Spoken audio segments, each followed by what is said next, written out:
আসসালামু আলাইকুম।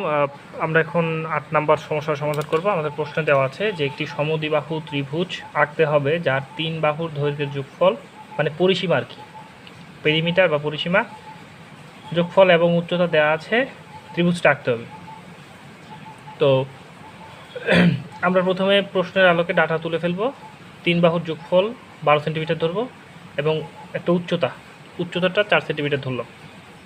আচ্ছা, তো আমাদের প্রথমে ত্রিভুজটা আঁকতে হবে। আঁকার জন্য প্রথমে যে পরিসীমাটা নিয়েছিলাম ১২ সেন্টিমিটার, এটার অর্ধেক মানে ৬ সেন্টিমিটার করে একটা রেখা নেব। পিডি একটা রেখা নিলাম।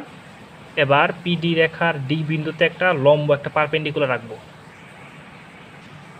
আমাদের লম্ব আঁকা হয়ে গেছে। এবার এখান থেকে ৪ সেন্টিমিটার যে হাইটটা আছে ওই হাইটের সমান করে এখান থেকে ৪ সেন্টিমিটার সমান করে কেটে নেব।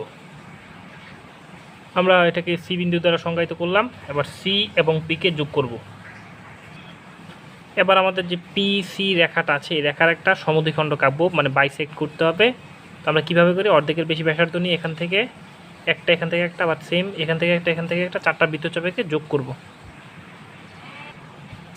আমরা সমদ্বিখণ্ডকটি আঁকলাম। সমদ্বিখণ্ডকটি যে পিটি রেখা আছে এটাকে এ বিন্দুতে ছেদ করবে।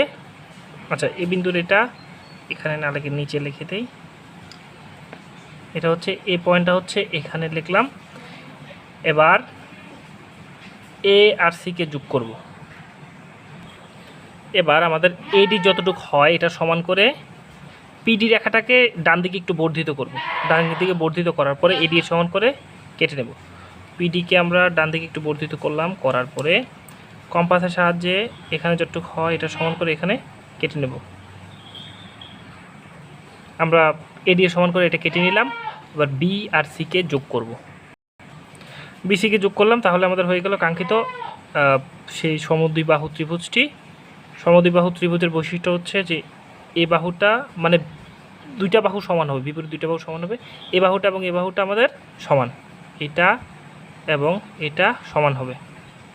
তাহলে শেষে লিখে দেবো যে ত্রিভুজ A B C is the required triangle.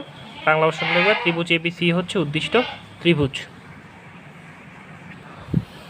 ঠিক আছে, শেষে দিয়ে এই লেখাটা লিখে দেবা। ধন্যবাদ সবাইকে।